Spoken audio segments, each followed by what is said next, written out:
Hello मेरे प्यारे दोस्तों, ये कहानी है पछतावा। आज अन्नू अपने मायके जा रही है। अन्नू का मायका और ससुराल एक ही शहर में है। ड्रेसिंग टेबल के सामने बैठी अन्नू आज मायके जाने के लिए तैयार हो रही थी। जैसे ही माथे पर लाल रंग की बड़ी बिंदी लगाकर खड़ी हुई, तभी पीछे से अन्नू की बेटी प्रिया ने कहा, वाओ माँ, आप तो बिल्कुल नानी की तरह दिख रही हो। बस एक कमी है, रुको, ये पल्लू का गांठ खोल लो। प्रिया ने अन्नू का आंचल पकड़कर गांठ को खोलने लगी। अन्नू ने तुरंत प्रिया का हाथ पकड़ कहा, नहीं बेटा, ये ऐसे ही रहेगा। पापा को बोलो चले, वरना लेट हो जाएंगे। अन्नू भी आज सिल्क क्रीम कलर की साड़ी में बहुत सुंदर लग रही थी। अन्नू की माँ और अन्नू को जो भी देखता यही कहता, भगवान ने जैसे बड़े फुर्सत में बनाया है माँ बेटी को। सुंदरता चुन चुन के इनकी झोली में डाली है। लोग कहावत कहते हैं, बेटियां माँ का दर्पण होती हैं। तो अन्नू बिल्कुल अपनी माँ सविता जी की तरह लगती थी।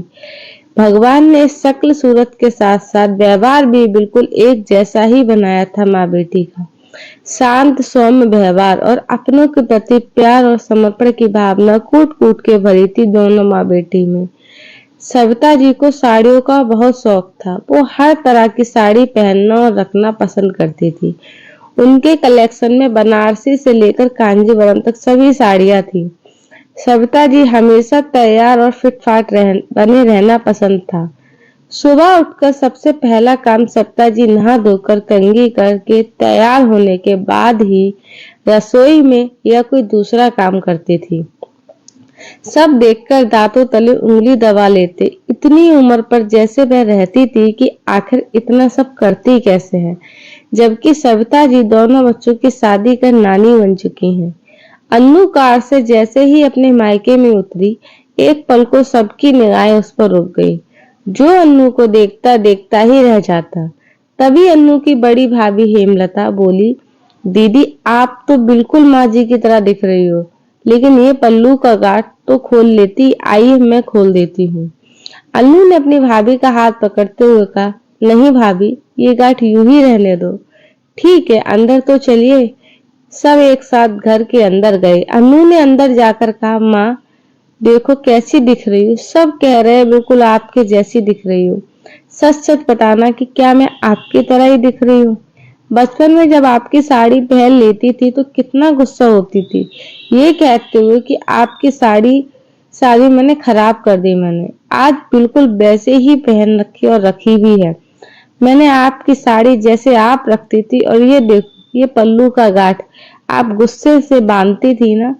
आपको हर बात याद रहे। मैंने नहीं खोली क्योंकि ये वाली गांठ मेरी गलती की थी ना, इसलिए।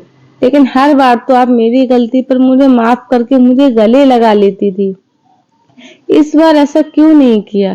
क्यों आपने गुस्से में कही हुई बात को सच कर दिया माँ? क्यों क्यों? एक बार तो मौका देती। इतनी जल्दी क्या थी आपको मुझसे दूर जाने की? कहते हुए अन्नू घुटनों के बल जमीन पर बैठकर अपनी माँ की दीवार पर टंगी तस्वीर के आगे जोर जोर से रोने लगी। सविता जी इस दुनिया में नहीं है। आज उन्हें गए 1 वर्ष हो गया। आज उनकी बरसी है। तभी अन्नू के बड़े भाई पवन ने अन्नू को गले लगा लिया और कहा, चुप हो जा अन्नू, कब तक खुद को दोषी मानती रहेगी? जीना मरना सब ऊपर वाले के हाथ में होता है भाई। लेकिन उस दिन माँ मुझसे बात करना चाहती थी, मिलना चाहती थी, लेकिन मैंने क्या किया? कहते हुए अन्नू पुरानी यादों में चली गई। हेलो माँ, क्या हुआ बेटा? ये देख, साड़ी लाई थी तेरे पापा के साथ बाजार जाकर, सविता जी ने कहा। माँ आप भी ना, आप और आपका ये साड़ियों से प्यार। अभी बिजी हूँ माँ, मैं बाद में बात करती हूँ, कहकर मैंने फोन रख दिया और ऑफिस के काम में बिजी हो गई। मुझे लगा साड़ियों की शौकीन मेरी माँ मुझे फिर से अपनी लाई हुई किसी नई साड़ी के बारे में सिर्फ बताना चाहती है, तो बाद में बात कर लूंगी। और आपको पता है भाई, उस दिन वीडियो कॉल पर इस साड़ी में उन्होंने अपनी आदत अनुसार गुस्से में गांठ लगाते हुए उन्होंने कहा, ये ले अन्नू, मैं गांठ बांधती हूँ कि अब तुझे फोन करके कभी परेशान नहीं करूंगी। मैं तो तुझसे अपने दिल की बात करना चाह रही थी। तुम लोग छोटे थे तो दिन भर माँ माँ करते थे और मैं सुनती रहती थी सब काम छोड़कर, लेकिन आज तुम लोगों के पास समय नहीं है तो कोई बात नहीं, रखती हूँ। अब नहीं करूंगी फोन क्योंकि तुम लोग अब बड़े हो गए हो। अब तुम्हें लोगों को माँ की जरूरत नहीं रही, कहकर माँ ने फोन रख दिया। दरअसल सविता जी की आदत थी दिन में एक बार जरूर अपने दोनों बच्चों अन्नू और पवन से वीडियो कॉल करके बात करती थी। इधर अन्नू ऑफिस और घर के कामों में इतनी बिजी हो गई थी कि उसे याद ही नहीं रहता। आजकल कभी कभी तो बात करना भी भूल जाती। उस दिन सविता जी का फोन अन्नू के लिए आखिरी वीडियो कॉल साबित हुआ। थोड़ी देर बाद अन्नू के पापा का फोन आया कि मम्मी को अस्पताल में भर्ती कराया है। एक ही शहर में होने के कारण अन्नू ऑफिस से सीधा अस्पताल पहुंची। पता चला माँ को हार्ट अटैक आया है और जब तक डॉक्टर के साथ पूरी बात हो पाती, माँ ने अपनी आखिरी सांस ली। माँ की लाडली इकलौती बेटी अन्नू जैसे अपना माँ उसकी माँ अपना दर्पण कहती थी, उसको अकेला छोड़ गई। अन्नू बहुत रोई जा रही थी, कहकर माँ उठो ना, ऐसी भी क्या नाराजगी, कैसे रहेंगे हम सब आपके बिना, कौन करेगा हमें वीडियो कॉल्स माँ। लेकिन कहते हैं ना, समय बहुत कठोर होता है। जब समय रहते हम इसकी कदर नहीं करते तो वो भी हमारी कदर नहीं करता। उनके ना रहने के बाद उनके सामान की बारी आई। साड़ियों का बक्सा खोला गया, सब में एक से बढ़कर एक साड़ी, लेकिन इनको पहनने वाली और सहेज कर रखने वाली अब इस दुनिया में नहीं थी।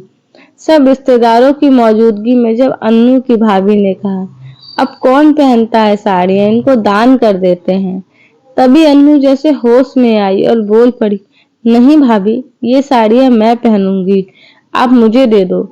एक पल के लिए अन्नू की भाभी हेमलता को लगा कहीं जेवर भी ना मांग ले। अन्नू वो आश्चर्य से देखने लगी उसकी तरफ। अन्नू ने कहा, भाभी मुझे सिर्फ ये साड़ियां ही चाहिए, जेवरात आप अपने पास ही रखो। मॉडर्न ख्यालात के चलते सविता जी ने हेमलता और अन्नू के रख रखाव में कोई फर्क नहीं किया था, लेकिन बेटी तो बेटी ही होती है। तभी अन्नू के पिताजी ने कहा, चुप हो जा बेटा, ऐसे रोएगी तो तेरी माँ की आत्मा को शांति कैसे मिलेगी। एक माँ कभी नहीं मरती, वो हमेशा जिंदा रहती है अपने बच्चों के रूप में, उनके संस्कारों में, उनकी यादों में। ये तो सिर्फ शरीर है जो चला जाता है। आज तेरी माँ की बरसी है तो उन्हें हंसते हंसते विदाई देंगे, हम लोग रोते हुए नहीं। उनकी आखिरी इच्छा भी तो यही थी, जब वो इस दुनिया से विदा हो तो उनके बच्चों की आंखों में आंसू ना हो। और आज तूने तो ये साड़ी पहनकर उनकी ये इच्छा भी पूरी कर दी। तुझे इस साड़ी में जो देखना चाहती थी।